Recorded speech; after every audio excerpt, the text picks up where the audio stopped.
There we go again. CQ, CQ, CQ, the old international Morse code, which says, hey, I'm here.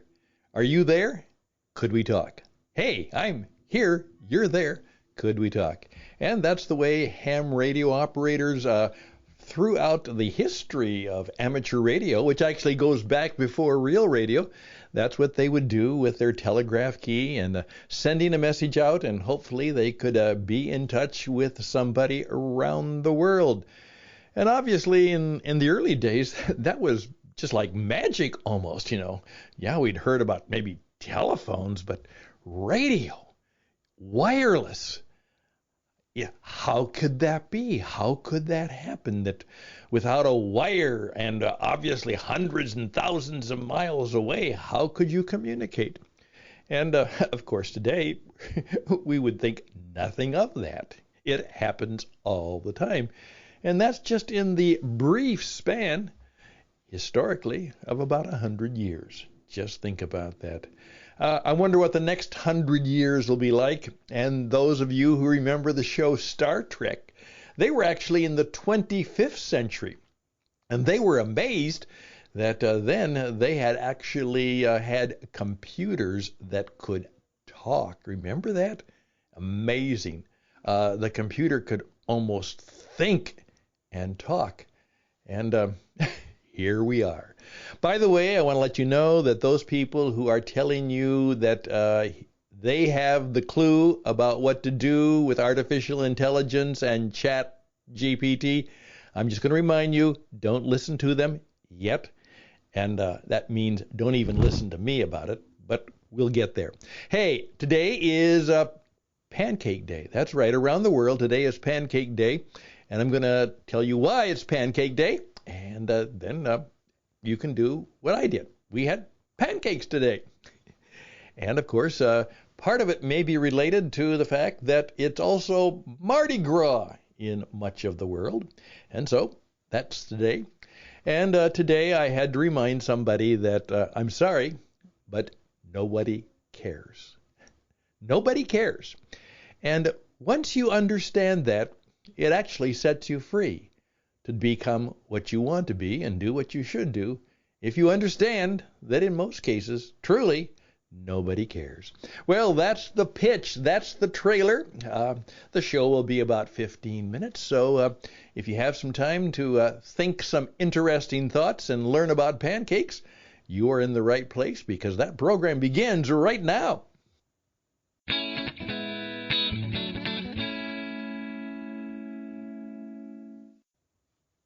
And here we go. Here we're back. A serious note, though, on this somewhat, challenging day and a celebratory day in many ways. There is actual talk about World War III. Things seem really serious right now. And in fact, there are people who are now declaring that just as we really didn't realize when World War II began, we think sometimes of it was when the Americans were attacked by the Japanese, or perhaps when the Germans finally broke out and attacked the rest of Europe by annexing Poland in September 39. But actually, the war may have started, at least in its origin stories, before that, maybe way before that.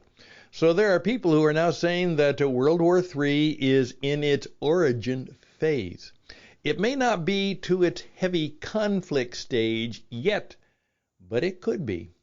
And so we need to be thoughtful and prayerful. I'm a one who says without prayer, nothing happens. Nothing good happens without prayer, and we're teaching a number of people as we try to learn more about prayer ourselves. We call the program More Power to You, and it is how to pray. And that's something we all need to know how to do. Today is Mardi Gras. That means, of course, some of you understand, or it's oftentimes called Carnival. particularly when we were in Latin America. It was Carnival. And Mardi Gras tends to be kind of the celebration that takes place in Louisiana, in New Orleans, as a huge, huge day. And of course, the reason is, I think many of you know, but I've found out lots of people don't know. It's because the Christian season of Lent begins tomorrow in what is called Ash Wednesday. And tomorrow you'll see people like me, perhaps, going around, and we'll have looks like we forgot to clean our forehead, because we have celebrated the beginning of the season of Lent, and you do that by going to church, and you go through the ritual, and they mark your forehead with the ashes in kind of a small cross, and it just simply looks like you've got a dirty forehead, and that's what happens on Ash Wednesday. But then the season of Lent begins. And that means what you're supposed to do is you're supposed to do something special. And because oftentimes that's giving up things that you normally like to do, like partying and eating and drinking and having a good time. So get it out of your system on Mardi Gras Day, because come Wednesday, you got to clean up your act, at least for the next 40 days until the Easter Sunday. Now, many of you know that, but I'm always surprised that a lot of people don't. So Mardi Gras obviously is today, but it's what is called Shrove Tuesday, and here's the deal. It's when you eat pancakes, at least those people who call it Shrove Tuesday. And the idea supposedly came from many, many, many years ago, that because the people in Ireland knew that as of Ash Wednesday, they had to give up some good stuff, like maybe flour and butter and milk and those good products and dairy products, to give those up for Lent. So what you better do is better take the flour and the butter and that kind of stuff that you have in the house that will spoil if you don't eat it now, because you can't eat it during Lent. So they would have a big pancake feast, because that could be made with the ingredients that would spoil in the house if they were just left there. So you eat pancakes. And that's what a lot of people do. And it's called Shrove Tuesday, or it's Pancake Day. And so if you haven't already done so, it's an IHOP day. International House of Pancakes should be doing quite well today. I don't know if they celebrate this, but many people do. And it's a lighthearted thing. It's a fun thing. We made pancakes, and our grandson was here, and we made pancakes, and he thought it was wonderful to have pancakes made his special way. So that's the deal. So here we are. World War III might be starting, and at the same time, hopefully, we're going through a celebration of observing the fact that we believe that we've got some responsibilities, yet some opportunities, and certainly some things that we need to think about in terms of our spiritual lives in the season of Lent. We're supposed to focus on what is important, about what our life is truly about, and use this as a time of kind of reordering our lives. And as we need to do on very special occasions all the time, we need to celebrate the good things that are in our life, and hopefully pass them on to others. There we go. We're at 9 minutes, and let's pray about the mess we're in, and let's just remember that perhaps we need to think about on this Mardi Gras Day, or on this Shrove Pancake Tuesday, that we need to have some new spiritual and relational and philosophical, and maybe some renewed emphasis in our lives during these difficult times. I'm Stan Houston. The program is Interesting Ideas, and yep, I had to tell somebody, nobody cares. And that's next on interesting ideas.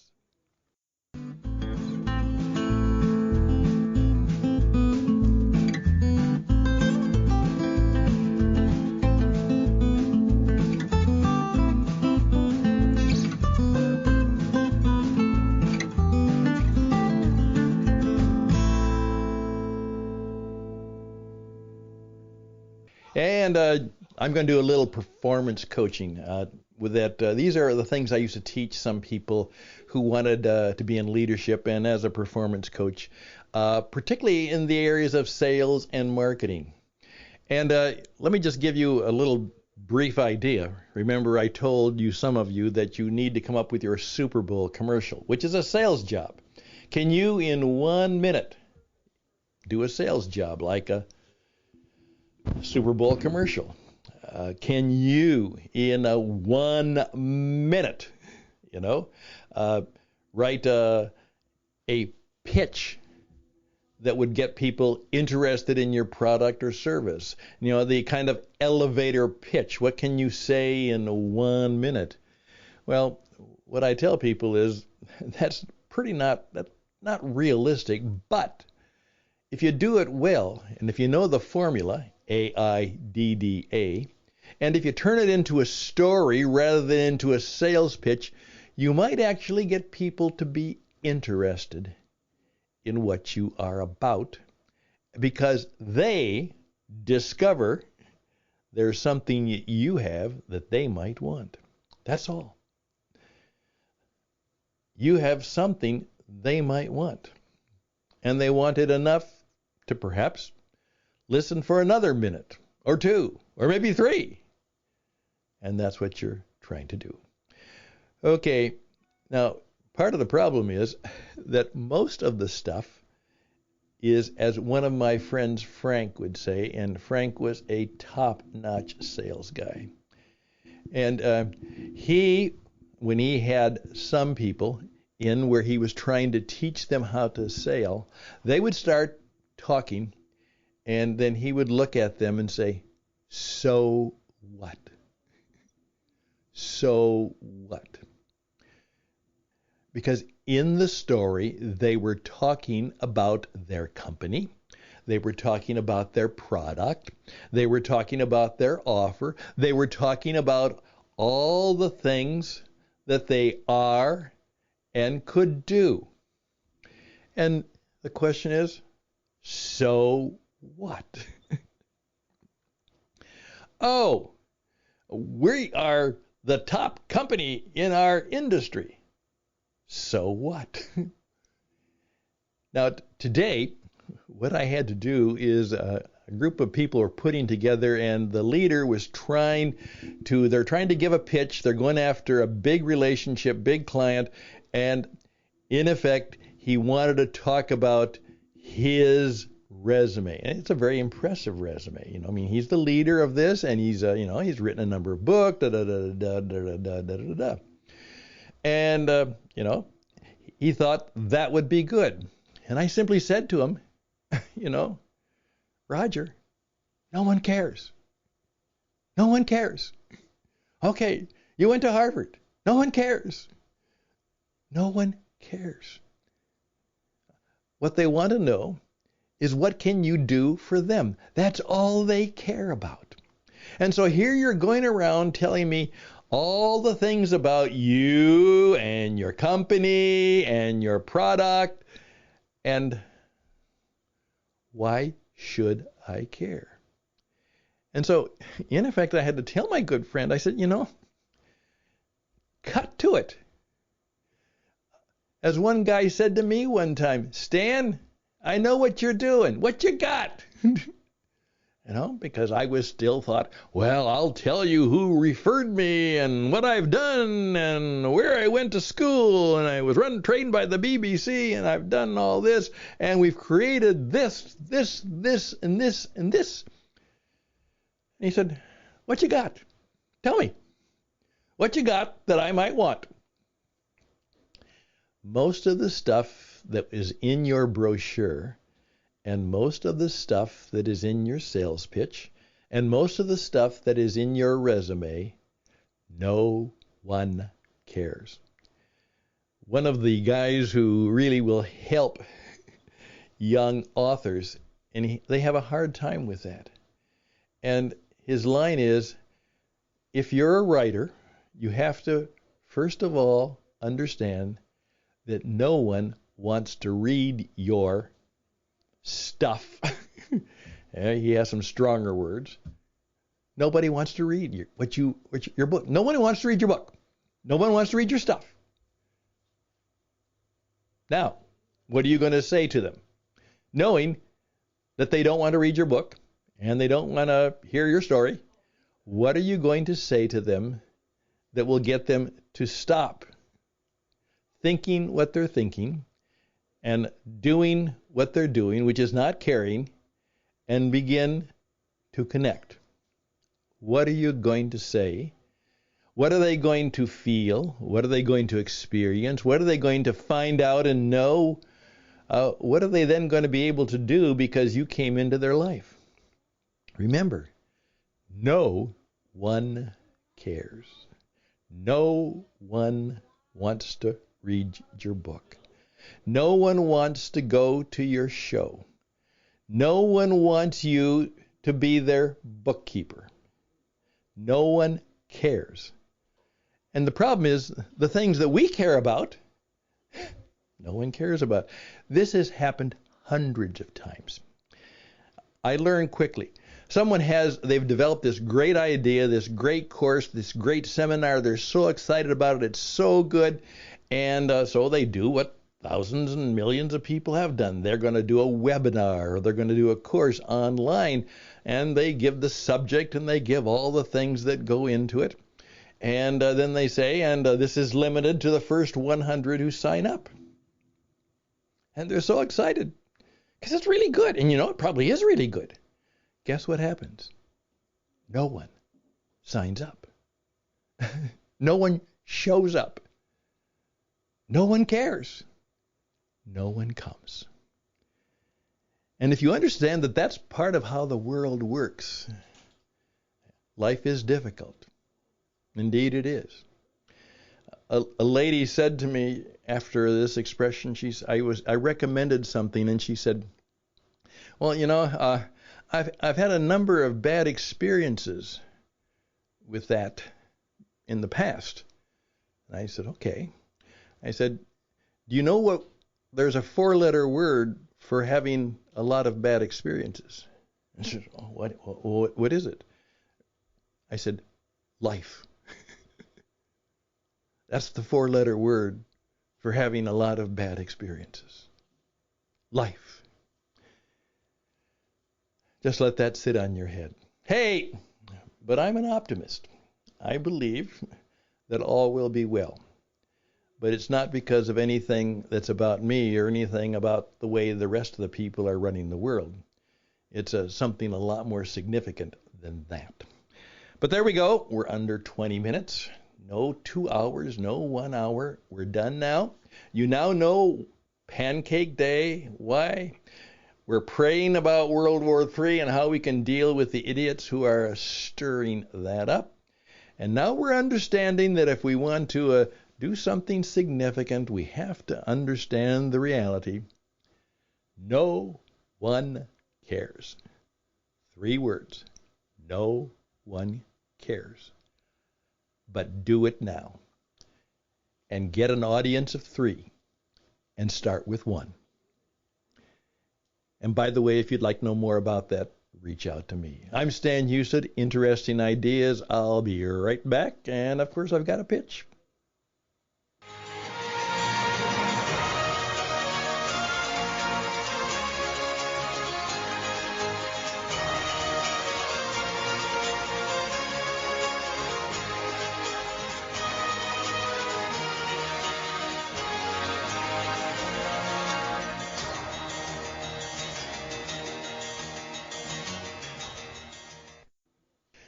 I have hundreds, thousands of people who hear my story and listen to me,